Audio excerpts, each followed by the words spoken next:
తర్వాత 1962 తర్వాత మూడోసారి ఒకటే పార్టీ ఒకే ప్రధానమంత్రి కావడం అనేది ఒక చరిత్ర.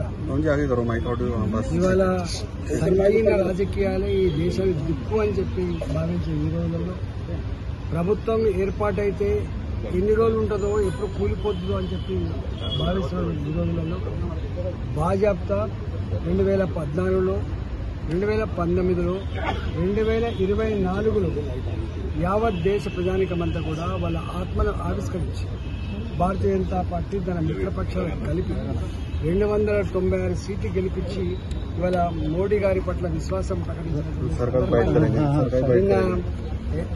ఎర్రకోటలో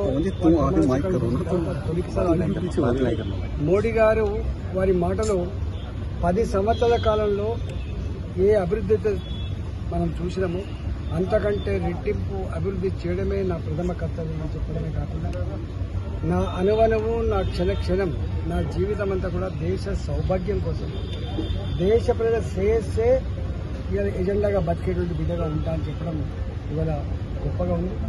10 సంవత్సరాలు నేను కొంత శాంపుల్ చూపించిన వచ్చే 5 సంవత్సరాల కాలంలో దేశంలో ఇవాళ పేదరిక నిర్మూలన అనేటువంటి స్లోగన్ని మాటలు చెప్పింది, కానీ దాని ఆచరణలో చూపించే బాధ్యత నాది. ఇప్పటికే బిలో పావర్టీ లైన్ ప్రజానికం 25 కోట్ల మంది ఇలా అభివృద్ధి అయ్యారు. మిగతా పేదరికలు లేకుండా చేస్తా అని చెప్పడమే కాకుండా భారత ఆర్థిక వ్యవస్థను 5వ స్థానం నుంచి 3వ ఆర్థిక వ్యవస్థను తీర్చిదిద్దా అని ప్రపంచ చిత్రపటం మీద సగటు భారతీయుడి ఆత్మగౌరవ బావుటాలను ఎగిరేస్తా అని చెప్పి వారు ప్రకటించడం చాలా గొప్పగా ఉంది. ఇవాళ మొట్టమొదటిసారిగా రఘునందన్ రావు గారు వారు సభలో మాట్లాడతారు.